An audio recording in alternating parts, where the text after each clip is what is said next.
এটা হচ্ছে দীঘার নীল সমুদ্র একদম।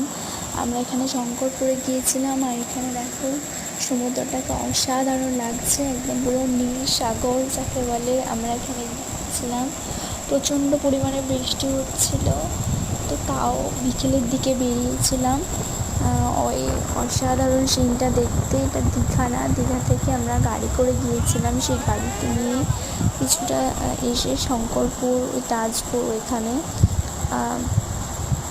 কি সুন্দর লাগছে দেখো। তোমাদের কেমন লাগলো আমাকে জানিও। আর তোমরা কে কে দীঘার এই শঙ্করপুরের অসাধারণ দৃশ্যটা দেখতে এসেছো আমাকে কমেন্টে অবশ্যই জানিও।